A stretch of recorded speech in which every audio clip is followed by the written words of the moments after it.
Hello friends, my name is JJ, and as you might know, I like to think of myself as a bit of a cartoonist. I particularly like drawing characters of this sort, made of simple shapes and solid lines and bright colors. And this is because when I was a child, I was very attracted to the aesthetics of what we will be talking about today, which is corporate mascots.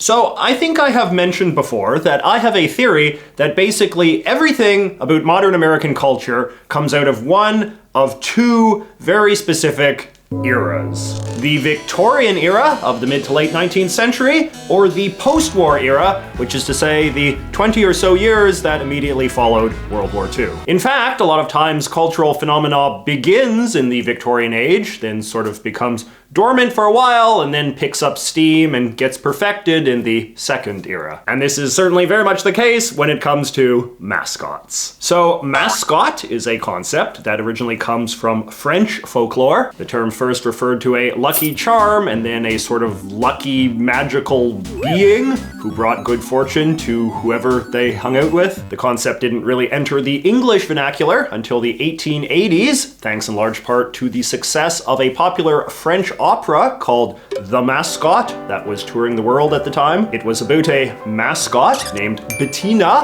who was a sort of angel-like being that all of these French noblemen fought over because she was so lucky. Regiments in the British military had a long tradition of keeping pets like dogs or goats or even tigers as a sort of morale-building thing. And as the idea of mascots began to enter the Anglo consciousness in the late 19th century, they in turn started referring to these animals as their regimental mascots. America's prestigious Yale University did their own version of this as well. In the 1890s, they adopted a real-life bulldog named Handsome Dan and declared that he was their school mascot. If you ever visit Yale, you can still go and see him. Dozens of other schools then copied Yale by adopting an official school dog of their own, and that is why to this day, some sort of dog, especially a bulldog, remains America's most popular college mascot. And since basically all American sports traditions originate from 19th century college practices, it is from this practice that the whole idea of mascots for professional sports teams comes from. The idea of having people dress up in mascot costumes, in turn, seems to have originated from the fact that real-life animal mascots would always be brought to sports games. And when schools started to get imaginative and started making their mascots made-up things like devils or leprechauns or whatever, they had to figure out a way to have that mascot come to the games as well. So meanwhile, around the same time that all of this stuff was happening, the technological reforms of the late Industrial Revolution saw stuff like food and soap and medicine produced at a massive scale like never seen before, and more products in stores meant that suddenly companies had to put a lot more effort into finding ways to distinguish their goods from those of their competitors. Coming up with a mascot for a product or brand was one way that they figured they could do that. So you could say that the earliest product mascots were just the guys who invented the thing that was being sold, who would often put a picture of their face on the side of the package. Back in the Victorian age, after all, a stern, bearded male face was an important symbol of credibility and authority at a time when only important people would get their portrait done. So having a guy like this on your bottle of aftershave or whatever was an important way to signal to consumers that some serious person was lending his credibility to what the customer was buying. The earliest fictitious corporate mascots operated on a similar principle. They were often just portraits of some broad ethnic stereotype who was considered trustworthy in some way. So for example, some sort of packaged food product might have a grinning black person on it because black people were considered good cooks. Native Americans were good at marketing anything that wanted to project a natural vibe. A Dutch guy could sell stuff associated with being handy, while a friendly, backwards Quaker man became the face of what was even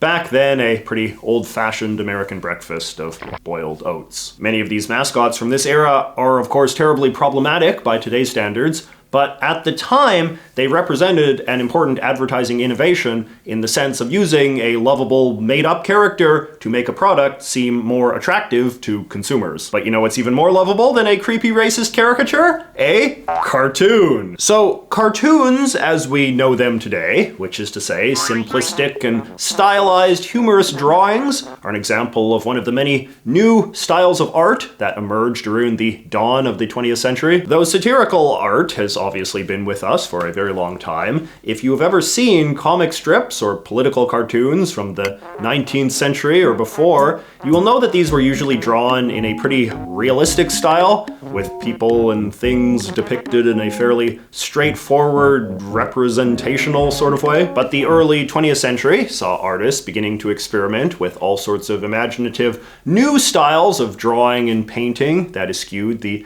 importance of strict representation. Styles like Impressionism and abstraction and Cubism. And it didn't take long before cartoonists started incorporating some of these stylistic conventions into their work as well. The dawn of animation in the 1910s was a very big deal too. Making animated short films was initially a very complicated and very labor-intensive process, requiring hundreds and hundreds of pages of hand-drawn pictures just to produce a few seconds of motion. And the way a lot of artists worked around these challenges was by only making animations with very simple-looking characters that would be easy to repeatedly draw. And as it turned out, audiences really loved the cute look of these simple characters. And very quickly, a style that was initially just a matter of practicality became a beloved aesthetic in its own right. An aesthetic so beloved, in fact, that it could soon be harnessed to sell stuff. That said, some of the first efforts at creating cartoon character mascots for American brands in the 1910s and 20s were kind of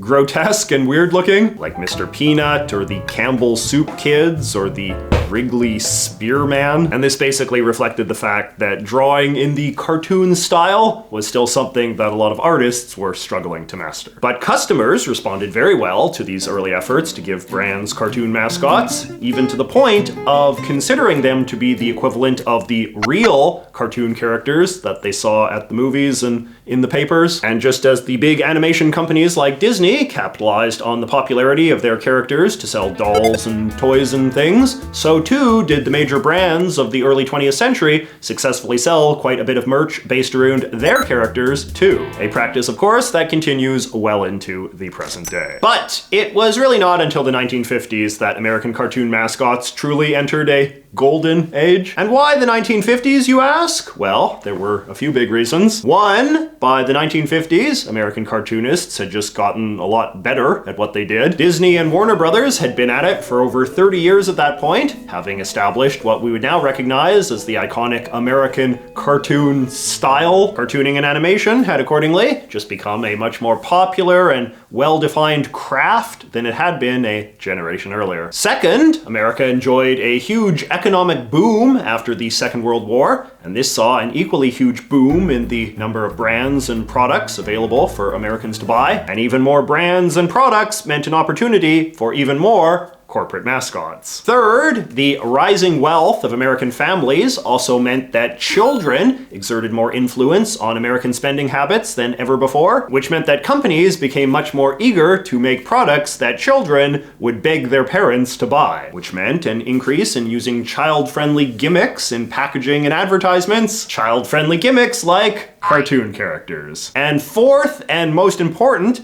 television was invented around this time, which triggered a huge new burst of interest in animation, partially for making new animated TV shows, but also for making animated commercials. Now, a lot of animated TV commercials in the immediate post-war era featured pretty low-budget animation, even by the standards of the time. But it didn't matter just because the characters that the companies were coming up with by this point were so compelling. Forget lamos like those Campbell Soup fatties, the 1950s and 60s saw the emergence of some of the most iconic corporate mascots of all time, like Tony the Tiger, Tiger, the Trix Rabbit, the Pillsbury Doughboy, and of course, Mr. Bubble. By this point, a lot of these characters were getting pretty abstract in terms of their connection to the product that they were pitching, but one of the big innovations of this era was that it didn't really seem to matter. Who cares if a toucan had nothing to do with breakfast cereal? The kids loved him. Some of the major brands of the time even specifically solicited some of America's top animators to come up with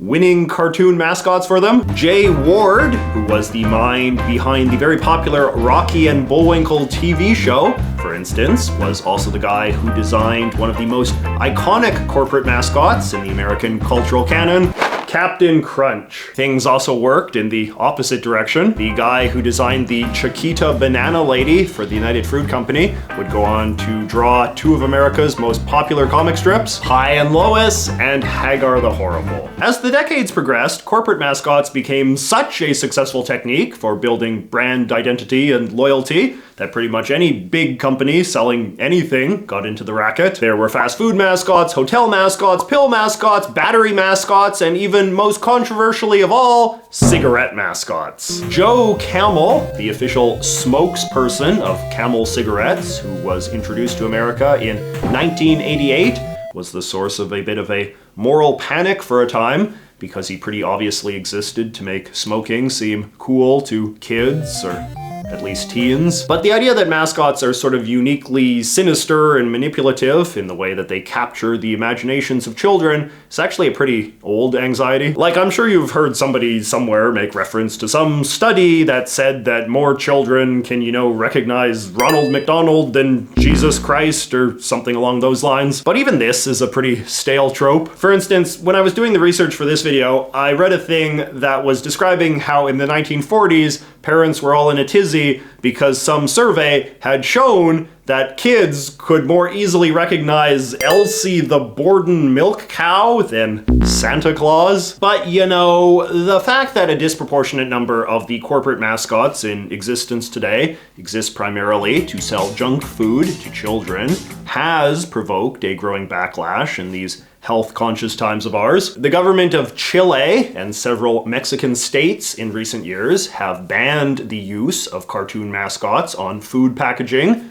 creating these rather unsettlingly empty cereal boxes. And check out this picture I found on Reddit. A guy was at the American import store somewhere in Mexico, and they had to tape over the leprechaun on the Lucky Charms box in order to legally sell it. It doesn't seem that unimaginable that this sort of thing could come to America itself someday, with the Kool-Aid Man one day being as loathed as Willie, the Cool Cigarettes penguin. Now, as I said at the beginning of this video, I was personally a huge fan of mascots as a kid, and they had a big influence on my technique as an artist. But what is interesting is that if I had to say which mascots impacted me the most, a lot of them were actually pretty hyper-local things that I grew to love largely because I saw them so often in my neighborhood, rather than because they were objectively good. So for example, I remember little JJ doing a lot of fan art of Tilly, the Tiletown Tile Man, or Mr. Lube, the mascot of the local oil change place, or the Beaver from Beaver Lumber, which I am actually selling a parody t-shirt of, if you're interested in buying something that obscure. And maybe it is just my childhood nostalgia talking, but to this day, I still find mascots of this sort to be the most compelling. There is just something about the awkward, amateurish nature of like the mascot of a local pizza place,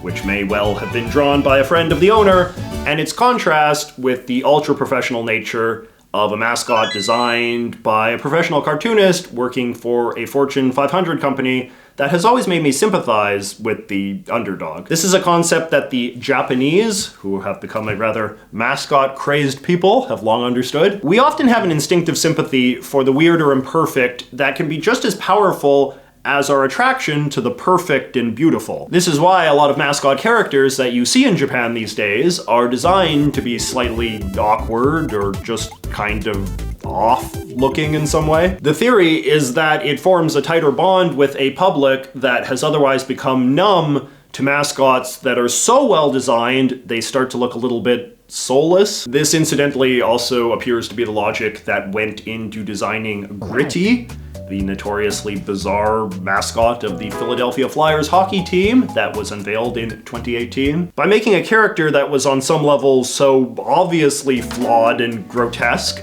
the team was actually helping make a character that was counterintuitively easier to love. Gritty, who is now quite popular, helped bring out the instincts we all have to defend and protect a flawed creature that we just assume other, more callous, judgmental, and superficial people will underappreciate or even hate. So feel free to tell me if this philosophy of mascots rings true to you at all. Are there any small-time mascots in your city or state that you or the people around you have an exaggerated love for? Or how about a mascot for some product or brand that doesn't exist anymore, but you felt never quite got the love it deserved? Let me know in the comments, and I will see you next week.